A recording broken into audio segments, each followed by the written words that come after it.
সাংবাদিক বন্ধু বান্ধৱীসকল, আপোনালোকক প্ৰধানমন্ত্ৰী ডাঙৰীয়াৰ অসম ভ্ৰমণ উপলক্ষে অৱগত কৰিবলৈ মই আপোনালোকক আমন্ত্ৰণ কৰিছিলোঁ।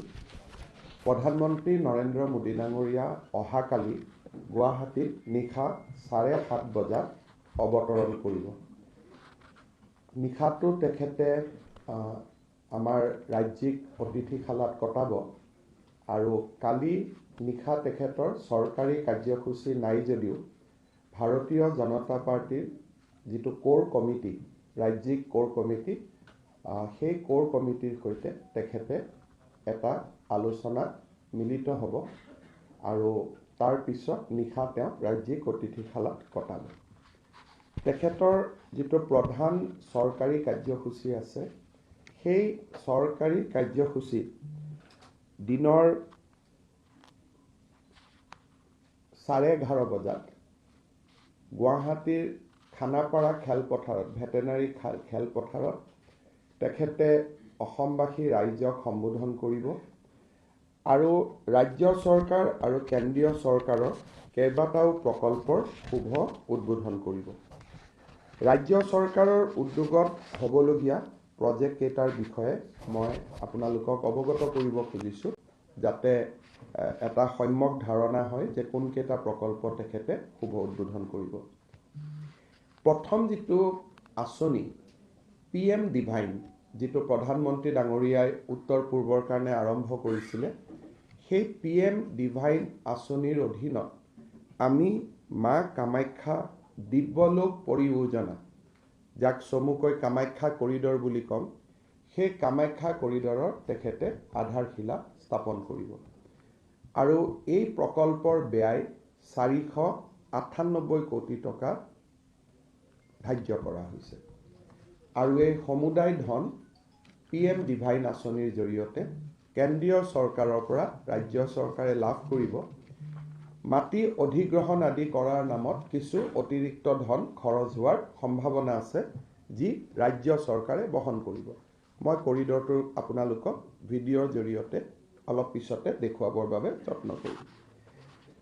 আপোনালোকে জানে যে গুৱাহাটী বিমান কোঠৰ এটা নতুন টাৰ্মিনেল নিৰ্মাণ হৈ আছে আৰু এই টাৰ্মিনেলটো উত্তৰ পূৰ্বাঞ্চলৰ বাবে এটা গৌৰৱ হ'ব। অসমৰ কপৌ ফুলৰ আৰ্হিত এটা সুন্দৰ বিশ্বমানৰ টাৰ্মিনেল নিৰ্মাণ কৰা হৈছে আৰু এই নিৰ্মাণ কাৰ্য এই বছৰৰ জুলাইত সমাপ্ত হ'ব। এই নতুন টাৰ্মিনেলটো নিৰ্মাণ হোৱাৰ লগে লগে গুৱাহাটীত টুৰিষ্টৰ সংখ্যা ব্যাপকভাৱে বৃদ্ধি হ'ব। ইয়াৰ প্ৰতি সংগতি ৰাখি আমি গুৱাহাটী বিমানবন্দৰৰ পৰা নতুন টাৰ্মিনেললৈকে গড়ল ধাৰাপুৰেদি দীপৰ বিলৰ বা ধাৰাপুৰ চাৰিআলি তিনিআলি পৰ্যন্ত পাব পৰাকৈ এটা 6 লেনযুক্ত পথ আমি বনাব খুজিছোঁ। তাত নতুন বিমান কোঠ, য'ত কিৰণশ্ৰী হোটেলৰ সন্মুখত হৈ আছে নতুন বিমান কোঠৰ নতুন টাৰ্মিনেল, সেই টাৰ্মিনেল বিল্ডিঙৰ পৰা আমি পোনে পোনে গড়লৰ ফালে ওলাই যাম। গড়লৰ পৰা ধাৰাপুৰলৈকে আমি আহিম আৰু ধাৰাপুৰত এখন উৰণীয়া সেতু দি ই 3 ভাগ হ'ব। পলাশবাৰী, যোনে ছয়গাঁও বকোলৈকে যাব খোজে, তেওঁলোকে বৰ্তমানৰ বিমান কোঠত যোৱা ৰাস্তাটো এই অসমমালা প্ৰথম আঁচনিখন প্ৰধানমন্ত্ৰী নৰেন্দ্ৰ মোদী ডাঙৰীয়াই ঢেকীয়াজুলিত শুভ উদ্বোধন কৰিছিলে। অসমমালা 1 যিখন আঁচনি, সেই আঁচনিখন ইতিমধ্যে দ্ৰুতগতিত চলি আছে। তাৰ বিভিন্ন ৰাস্তা এতিয়া অসমমালাৰ গোটেই পথকেইটাৰ আমি বিভিন্ন পৰ্যায়ত কাম চলি আছিলে। এইবাৰ আমি অসমমালাৰ দ্বিতীয় সংস্কৰণ এটা আনিছোঁ, যিটোৰ জৰিয়তে 43টা নতুন ৰাস্তা, সাউথ ইষ্ট ইকনমিক কৰিডৰ, যিটো আমি কল্পনা যে অসমৰ গোটেইবোৰ ৰাস্তা এটা ইকনমিক কৰিডৰলৈকে ৰূপান্তৰ হ'ব। অসমমালা প্ৰথম শিতানৰ সফলতাৰ পিছত এইবাৰ দ্বিতীয় সংস্কৰণ প্ৰধানমন্ত্ৰী নৰেন্দ্ৰ মোদী ডাঙৰীয়াই শুভ উদ্বোধন কৰিব। 43টা আমি নতুন ৰাস্তা লৈছোঁ সমগ্ৰ অসমতে। 3,444 কোটি টকা ব্যয় কৰি ৰাজ্য চৰকাৰৰ এটা প্ৰয়াস। সেই প্ৰয়াসটোকো প্ৰধানমন্ত্ৰী ডাঙৰীয়াই শিলান্যাস কৰিব। ইয়াৰ নিবিদা প্ৰক্ৰিয়া সম্পূৰ্ণ হৈছে, এতিয়া মাত্ৰ কাম আৰম্ভ কৰাৰ অপেক্ষা। আৰু ই গোটেই অসমতে আছে। মই আপোনালোকক বিশেষকৈ অসমৰ ৰাইজৰ বাবে এটা আভাস দিব খুজিছোঁ। বৰমাৰ পৰা তামোলপুৰলৈ এটা নতুন 4 লেনযুক্ত নতুন ডাবল লেনিং ৰাস্তা হ'ব, যিটো 90 কোটি টকা ব্যয় কৰা হ'ব। বৰমাৰ পৰা নিকাচি বাস্কা জিলাত তাতো 90 কোটি টকা ব্যয় কৰা হ'ব। সৰ্থেবাৰীৰ পৰা নগাঁৱলৈকে, পাঠশালাৰ পৰা সৰ্থেবাৰীলৈকে ৰাস্তাটো অসমমালা প্ৰথমত কৰা হৈছিল। অসমমালা দ্বিতীয়ত এতিয়া সৰ্থেবাৰীৰ পৰা নগাঁৱলৈকে কৰা হ'ব, 50 কোটি টকা ব্যয় কৰা হ'ব। তাৰপিছত আমি এটা ইৰংমাৰা বুলি টি ষ্টেট আছে, তাৰ পৰা বোকাখাট টি ষ্টেটলৈকে এইটো এটা নতুন ৰাস্তা হ'ব, যাক আমি ষ্টেট হাইৱে 39 বুলি কওঁ। এই ৰাস্তাটো অসমমালা আঁচনিৰ ভিতৰত অন্তৰ্ভুক্ত হৈছে। তাৰপিছত আমাৰ কাছাৰ জিলাত আমজোৰ বিন্নাকান্দি ফুলেৰতলৰ পৰা আমজোৰ ফুলেৰতল স্বামী বিবেকানন্দ ষ্টেচুলৈকে নতুন ৰাস্তা এটা নিৰ্মাণ হ'ব। ধলাই বজাৰৰ দুৱাৰবন গ্ৰান্টৰ পৰা আইজল ৰোডৰ ওপৰত নতুন আমি ৰাস্তা পুৰণা, তাক আমি ডাবল লেনিং কৰিম। তাৰপিছত চৰাইদেউত আমি পাটচাকুৰ পৰা পিঠাগুৰিলৈকে ভায়া জলজলি পাঁচালি এই ৰাস্তাটো নতুনকৈ নিৰ্মাণ হ'ব, যি ধৰণে বৰ্তমান আছে। চিৰাঙত ঘোচালপাৰা কালী মন্দিৰ তিনিআলি পৰা পূব আমগুৰিলৈকে এটা নতুন ৰাস্তা নিৰ্মাণ হ'ব, 77 কোটি টকা ব্যয় হ'ব। মঙলদৈৰ পৰা ৰঙিয়ালৈকে এটা বিকল্প ৰাস্তা নিৰ্মাণ হ'ব, তাত 156 কোটি টকা ব্যয় কৰা হ'ব মঙলদৈৰ পৰা ৰঙিয়ালৈকে।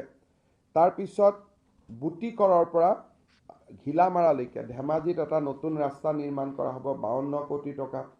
বামুণবাৰীৰ পৰা নিগম পাঁচচালিলৈকে ডিব্ৰুগড় টিংখঙত এটা 17 কিলোমিটাৰৰ নতুন ৰাস্তা ডাবল লেনিং কৰা হ'ব, 61 কোটি টকা।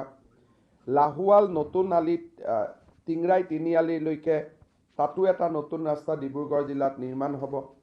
চেঁচা তিনিআলি গৰুবন্ধা গাঁও ইটাখুলি, ইয়াত এটা নতুন ৰাস্তা হ'ব, 50 কোটি টকা ব্যয় কৰা হ'ব। নাওঘাট ব্ৰিজটো চুঙাজান সৰুপথাৰ, গোলাঘাট জিলাৰ সৰুপথাৰ সমষ্টিত 77 কোটি টকা ব্যয়েৰে নতুন ৰাস্তা এটা নিৰ্মাণ হ'ব। গোলাঘাটৰ পৰা মেৰাপানীলৈকে যাবৰ কাৰণে 103 কোটি টকা ব্যয় কৰি 30 কিলোমিটাৰৰ ডাবল লেনিং হ'ব। পুলিবৰ হেন্দিক গাঁও বুৰালী কিষণ গোলাঘাটৰ খুমটাইত তাতো এটা নতুন 16 কিলোমিটাৰ ৰাস্তা নিৰ্মাণ হ'ব। বলদমাৰীটো দুবাৰপাৰা ভায়া গাৰু বজাৰ গোৱালপাৰা জিলাত এটা নতুন ৰাস্তা ডাবল লেনিং কৰা হ'ব। আইনাখাল পৰা অছিমগঞ্জলৈকে কৰিমগঞ্জত 119 কোটি টকা ব্যয়েৰে এটা নতুন পথ নিৰ্মাণ হ'ব। যোৰহাটৰ বিশেষকৈ তিতাবৰ বৰহলা ৰোড, যাক আমি নআলি বুলি কওঁ, তাত এটা 131 কোটি টকাৰে বৰ্তমানৰ ৰোডটো ডাবল লেনিং কৰা হ'ব। কাকডোঙাৰ পৰা দেৱৰপাৰা ভায়া তিতাবৰ, যাক আমি ধোদৰ আলি লেফ্ট আউট পৰ্চন বুলি কওঁ, তাতে 129 কোটি টকা ব্যয়েৰে আমি ডাবল লেনিং কৰিব গৈ আছোঁ। নলবাৰীৰ পৰা কলিতাকুছিৰ ৰাস্তাটো আমি ডাবল লেনিং কৰিব গৈ আছোঁ, যিটো আমাৰ নামনি অসমৰ সংযোগস্থলী, 64 কোটি টকা ব্যয়েৰে। বেজেৰা চাৰিআলিৰ পৰা বালিকুছিলৈকে যিটো ৰাস্তা, তাক আমি ডাবল লেনিং কৰিব গৈ আছোঁ, 36 কোটি টকা ব্যয়েৰে। আমবাৰীৰ পৰা মাজিৰ গাঁৱলৈকে পলাশবাৰীত আমি ৰাস্তা বনাব গৈ আছোঁ, 96 কোটি টকা ব্যয়েৰে। হাটডলাৰ পৰা নয়নপুৰলৈকে কামৰূপ জিলাত, তাতো আমি 27 কোটি টকা ব্যয়েৰে এটা ৰাস্তা নিৰ্মাণ কৰিব গৈ আছোঁ। বৰঘাটৰ পৰা বৰ্ণিহাট কামৰূপ মেট্ৰপলিটান ডিষ্ট্ৰিক্টত তাতো এটা ৰাস্তা নিৰ্মাণ হ'ব। কুঠুৰিৰ পৰা নগাঁও বা বোকাজানেদি নগৈ কুঠুৰিৰ পৰা পাহাৰৰ মাজেদি ডিফুত গৈ উঠিব পৰা আমি এটা নতুন ৰাস্তা নিৰ্মাণ কৰিব খুজিছোঁ, 300 কোটি টকা আমি ব্যয় কৰিম। কাজিৰঙাৰ কুঠুৰিৰ পৰা আমি জংঘলৰ মাজেদিয়ে আমি একেবাৰে যিটো ডিফুৰ নেশ্যনেল হাইৱে বৰ্তমান নিৰ্মীয়মান 4 লাইন, তাতে আমি উঠিব পাৰিম। কোকৰাঝাৰ টু ৰামফাল বিল, তাতো আমি নতুন ৰাস্তা এটা বনাম, 13 কোটি। গুবিচাৰী চাংমাইত্ৰা ডিজু পথাৰ, তাত এটা নতুন ৰাস্তা হ'ব, 44 কোটি টকা। কহৰাৰ END ডাইকৰ পৰা জামুগুৰিলৈকে লখিমপুৰ জিলা তাত এটা নতুন ৰাস্তা নিৰ্মাণ হ'ব। পাতিগাঁৱৰ পৰা টাকাচুক মাজুলীত এটা নতুন মথাউৰিৰ ওপৰেদি নতুন ৰাস্তা নিৰ্মাণ হ'ব। তাত আমি 102 কোটি টকা ব্যয় কৰি মাজুলী ৰাইজৰ বাবে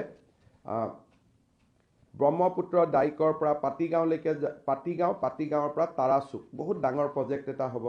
বঘৰা দমল আহতগুৰিৰ পৰা আমাৰ আমচৈলৈকে মৰিগাঁৱত এটা নতুন ৰাস্তা নিৰ্মাণ হ'ব। বৰ আগ্ৰা টু খাৰজাৰা আশ্ৰম নলবাৰীত নতুন এটা ৰাস্তা নিৰ্মাণ হ'ব। তাৰপিছত কোৱৰটোল তিনিআলিৰ পৰা জখলাবন্ধালৈকে এটা নতুন ৰাস্তা, বৰ্তমানৰ সৰু ৰাস্তা ডাবল লেনিং হ'ব কলিয়াবৰত। কঠীয়াতলিৰ পৰা কঠীয়াতলি কামপুৰ যমুনামুখ হৈ দবকালৈকে এই ৰাস্তাটো আমি ডাবল লেনিং কৰিম 127 কোটি টকা ব্যয় কৰি।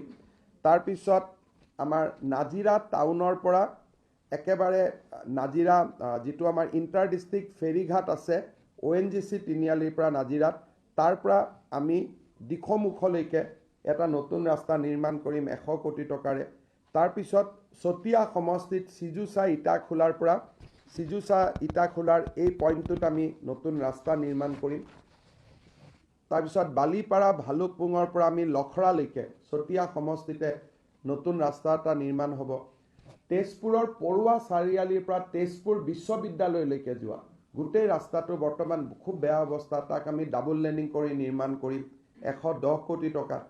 শোণিতপুৰ জিলাতে ঘৰিয়ালি টি ষ্টেলৰ পৰা বৰজুলি তিনিআলি একেবাৰে বিয়াৰো ৰোড যিটো বৰ্তমান আছে তাক আমি নতুনকৈ নিৰ্মাণ কৰিম। ভূপেন হাজৰিকা সেতুৰ পৰা কেঁচাই খাইটি থানলৈকে যিটো ৰাস্তা আছে ঢলাত, তাক আমি নতুনকৈ ডাবল লেনিং কৰিম। ডিব্ৰুগড় পেঙেৰি বৰডুমচা মাহং চাৰিআলি ৰোড, তাক আমি 133 কোটি টকা খৰচ কৰি ডাবল লেনিং কৰিম।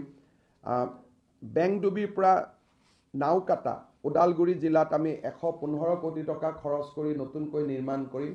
টংলাৰ পৰা একেবাৰে নাওকাটালৈকে ৰাস্তাটো ডাবল লেনিং হৈ যাব। আৰু ফাইনেলি অসম মেঘালয় সীমান্তৰ বৈঠালাংচুৰ পৰা খান্দুলিলৈকে ভায়া হামৰেন, য'ত আজি পুলিচ মাজে মাজে যোৱাত অসুবিধা হয়, সেই ৰাস্তাটো আমি 237 crore খৰচ কৰি মেঘালয় সীমান্তলৈকে এই ৰাস্তাটো আমি নিৰ্মাণ কৰিম।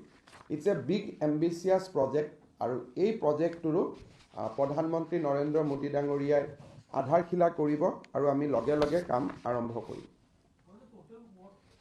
This total worth is 3,444 crores. Finally, Nehru ষ্টেডিয়ামখনক আমি এটা ফিফা অলিম্পিক ষ্টেণ্ডাৰ্ডলৈকে ফুটবল গ্ৰাউণ্ডলৈকে নিৰ্মাণ কৰিব খুজিছোঁ, য'ত এখন মেইন ফুটবল গ্ৰাউণ্ড থাকিব আৰু এখন ট্ৰায়েল ফুটবল ফিল্ড থাকিব। ইয়াত 831 crore খৰচ হ'ব। This will be the biggest sports complex in entire Eastern India.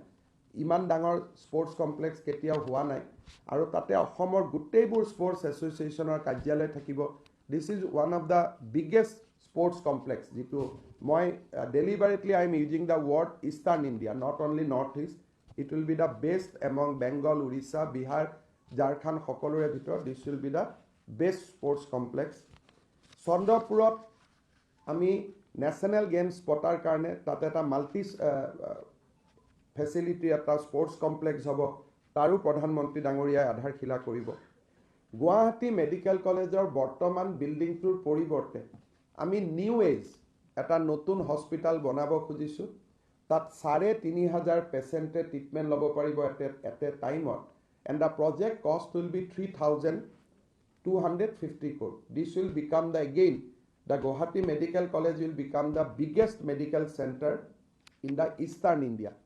মই deliberately I am using Eastern India, not Northeast India. And finally, প্ৰধানমন্ত্ৰী ডাঙৰীয়াই কৰিমগঞ্জ মেডিকেল কলেজৰ আধাৰশিলা স্থাপন কৰিব ৰাতাবাৰীত, যাৰ কষ্ট আহিব 578 crores. আৰু ইউনিটি মল, ভাৰত চৰকাৰে আমাক এটা প্ৰজেক্ট দিছে য'ত বৰ্তমান মণিৰাম দেৱান যিটো আমাৰ কমপ্লেক্স আছে তাতে হ'ব। ইউনিটি মল মানে ভাৰতৰ গোটেইকেইখন ৰাজ্যৰ যিবিলাক ওৱান ডিষ্ট্ৰিক্ট ওৱান প্ৰডাক্ট, অৰ্থাৎ যিবিলাক যেনেকৈ আপোনালোকে কনাট প্লেচত দেখিছে আছাম এম্পৰিয়াম, বেংগল এম্পৰিয়াম, তেনেকৈ ভাৰতবৰ্ষৰ 36টা ৰাজ্য আৰু বিভিন্ন কাউন্সিল, 6 শিডিউল কাউন্সিল, এওঁলোকৰ এম্পোৰিয়াম থাকিব, লগত আনকমাৰ্চিয়েল কমপ্লেক্সো থাকিব, যাতে বস্তুটোত সকলো ধৰণৰ আমি সামগ্ৰী পাম। 297 ক্ৰ'ৰ্ছৰ এইটো প্ৰজেক্ট, সম্পূৰ্ণৰূপে ইয়াক ভাৰত চৰকাৰে ফাণ্ডিং কৰিছে। ইয়াৰো আধাৰশিলা প্ৰধানমন্ত্ৰী ডাঙৰীয়াই স্থাপন কৰিব। আমাৰ জামুগুৰিৰ পৰা গহপুৰলৈকে যিটো পথছোৱা নতুনকৈ নিৰ্মাণ হৈ উঠিলে 592 কোটি টকা, আৰু বিশ্বনাথ চাৰিআলিৰ পৰা গহপুৰলৈ 1451 কোটি টকা, ব্ৰহ্মপুত্ৰৰ উত্তৰ পাৰে যিটো ফাইনেলি আমাৰ নেশ্যনেল হাইৱেটো হৈ গ'ল, তাৰো শুভ উদ্বোধন প্ৰধানমন্ত্ৰী ডাঙৰীয়াই তেখেতৰ কৰ কমলেৰে উদ্বোধন কৰিব। The entire total project cost will be 11,599 crores. 11,599 কোটি টকাৰ তেখেতে আধাৰশিলা অথবা শুভ উদ্বোধন কৰিব। আপোনালোকে জানে যে মোদী ডাঙৰীয়াৰ সভাখনত জেনেৰেলি ক্ৰাউডটো যথেষ্ট আহিব, কিন্তু 5,000 মহিলাক আমি আনিব খুজিছোঁ এইখন মিটিঙত, যিটো চৰকাৰী ডেলিগেট হ'ব, বাকীখিনিতো পাৰ্টি বা দলৰ মানুহ আহিব, য'ত ৰাজ্য চৰকাৰে কোনো ধৰণৰ ব্যৱস্থা নকৰে। 5,000 আমি লাখপতি দিদিক আনিব খুজিছোঁ। আমি যিটো লাখপতি বাইদেউৰ কনচেপ্ট এটা আমি কৰিছোঁ, আমি ৰুৰেল ডেভেলপমেণ্ট ডিপাৰ্টমেণ্টক ৰিকুৱেষ্ট কৰিছোঁ যে এইবাৰ মিটিঙত আমাৰ 1 লাখ মানুহ হ'ব, 95,000টো আহিব, কিন্তু মোদী ডাঙৰীয়াক আমি 5,000 লাখপতি বাইদেউ, যি ইতিমধ্যে লাখপতি বাইদেউ হৈছে, তেখেতসকলকো এইবাৰ আনি সভাত আমি সমাৱেশত যোগদান কৰাব বিচাৰিছোঁ।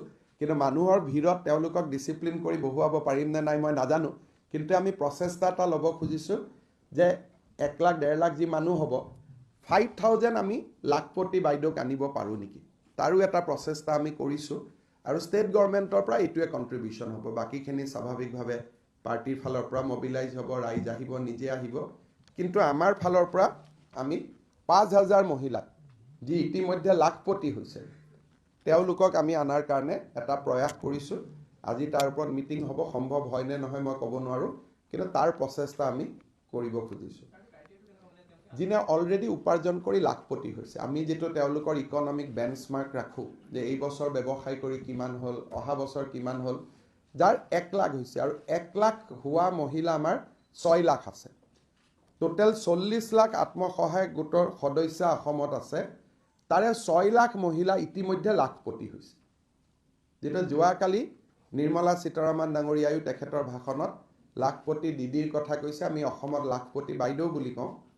তাৰ এটা আমি চেষ্টা এটা কৰিছোঁ, সফল হ'ব পাৰিম নোৱাৰিম এটা প্ৰচেষ্টা এটা কৰিছোঁ। নহ'লে পিছত কেতিয়াবা মোদী ডাঙৰীয়া আহিলে মোৰ মনত ইচ্ছা আছে লাখপতি দিদিৰ বা লাখপতি বাইদেউৰ সমাৱেশ এখন কৰা। আমাৰ এই বছৰ বাজেটত এনেকুৱা আইকনিক প্ৰজেক্ট আৰু 4-5টা দেখা পাব, যিটো নেক্সট লেভেলৰ কনষ্ট্ৰাকশ্যন, নেক্সট লেভেলৰ ডিজাইন, আৰু আমি নেক্সট লেভেললৈকে যাব খুজিছোঁ। কিবা যদি আপোনালোকৰ প্ৰশ্ন আছে কৰিব পাৰি। নাই, ৰোড শ্ব' নকৰোঁ, কাৰণ আমি গুৱাহাটীত আমি ৰোড শ্ব' আদি কৰিব খোজা নাই। গতিকে প্ৰধানমন্ত্ৰী ডাঙৰীয়াই কালি তেখেতক এয়াৰপৰ্টৰ কাষতে সাংস্কৃতিক দলে অভিবাদন জনাব, এইটো বেলেগ কথা, কিন্তু তেওঁ এয়াৰপৰ্টৰ পৰা কইনাধৰৰ পৰা তেওঁ পোনে পোনে আহি খানাপাৰাত সোমাব, তাৰ মাজত আৰু ৰোড শ্ব' নাথাকে। কিন্তু প্ৰধানমন্ত্ৰী ডাঙৰীয়া আজিকালি এটা নিয়ম ক'ৰবাত মই মিটিঙত দেখিছোঁ যে তেওঁ ৰাইজৰ মাজলৈকেও আহে, কেতিয়াবা গাড়ী এখনতো আহে, কেতিয়াবা খোজকাঢ়িও আহে, সেইটো কিন্তু ৰাস্তাত একো নহয়, যি হ'ব খানাপাৰা খেলপথাৰৰ ভিতৰতে হ'ব। খুব ধুনীয়া, আপোনালোকক কেতিয়াবা মই ড্ৰয়িংটো দেখাম, আপোনালোকক লৈ যাম। কপৌ ফুলটোকে হ'ব, আমি কপৌ ফুল এটা দেখিলে যেনেকুৱা ধাৰণা হয়, কপৌ ফুলটোৱে হ'ব একজেক্টলি। তাতে গোটেইকেইখন ষ্টেডিয়ামতে আমি দিব্যাংগজন থাকিব। চন্দ্ৰপুৰৰ ষ্টেডিয়ামখনত দিব্যাংগৰ কাৰণে তাত স্পেচিয়েল ফেচিলিটিজ থাকিব, যাতে দিব্যাংগ গেমছ হ'লে আমি মেইনলি তাতে পাতিব পাৰোঁ।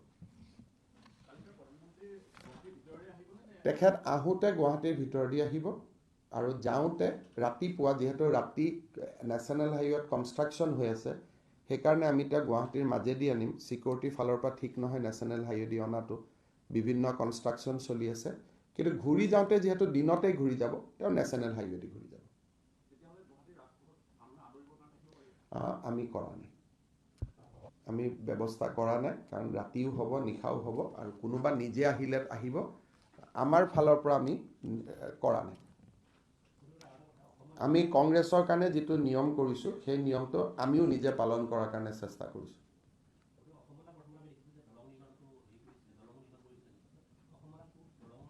37খন দলং হ'ব পাৰে, 38খন দিগন্ত কিমান 38 ব্ৰিজ ইয়াৰ ভিতৰত থাকিব।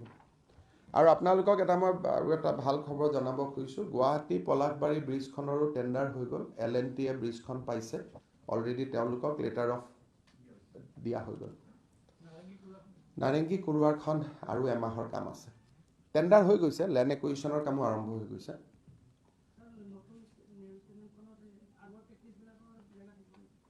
তাতে ফুটবল হৈ যাব, ফুটবল এখন প্ৰেক্টিছ গ্ৰাউণ্ড থাকিব, এখন মেইন গ্ৰাউণ্ড থাকিব। তাৰে ফুটবল ফিল্ড এখনতো চবেই কৰিব পাৰে মানুহে ৰাতিপুৱা, এতিয়া যি আছে সেইটোৱে আৰু। কিন্তু মেইন ফিল্ডখন আমি ইমানে ছফিষ্টিকেটেড, সেইখন আমি প্ৰিজাৰ্ভ কৰিম। আৰু চাৰিওফালৰ ৰাস্তাবিলাকো ডাঙৰ হ'ব, ষ্টেডিয়ামৰ মাটি অলপ অলপ আমি এৰি দিম, যাতে গান্ধী বস্তিৰ ভিতৰলৈকে যোৱা ৰাস্তাটো অলপ ডাঙৰ হয়। ফ্লাইঅভাৰখনো আমি নতুনকৈ বনাম, যিটো গুৱাহাটী ফ্লাইঅভাৰখন হ'ব, তাৰ আৰ্ম এটা নেহেৰু ষ্টেডিয়ামৰ ফালে ওলাই আহিব, যাতে ট্ৰেফিকটো ডিকনজেষ্ট হয়। আৰু পুৰণা ফ্লাইঅভাৰখন ৰেলে ভাঙি দিব কৈছে, গতিকে তাত নতুন যিটো চানমাৰী গুৱাহাটী ক্লাব যিটো ফ্লাইঅভাৰ হৈ আছে, তাৰ এটা আৰ্ম নেহেৰু ষ্টেডিয়ামৰ ফালে ওলাই আহিব। আমি উলুবাৰীলৈকে ওলাব খুজিছিলোঁ, কিন্তু বহুত লেণ্ড একুইজিশ্যন থকাৰ কাৰণে সম্ভৱ নহ'ব। আৰু কিবা যদি আছে আপোনালোকে সুধিব পাৰে।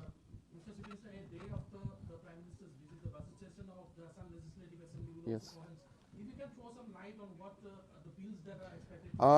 We are lining up Assam Polygamy Ban Act that is already, it is with law department now for vetting, but we will also closely monitor the development of Uttarakhand. If Uttarakhand UCC bill is laid on 5th, then we see that can be, we are in a position to implement the entire UCC.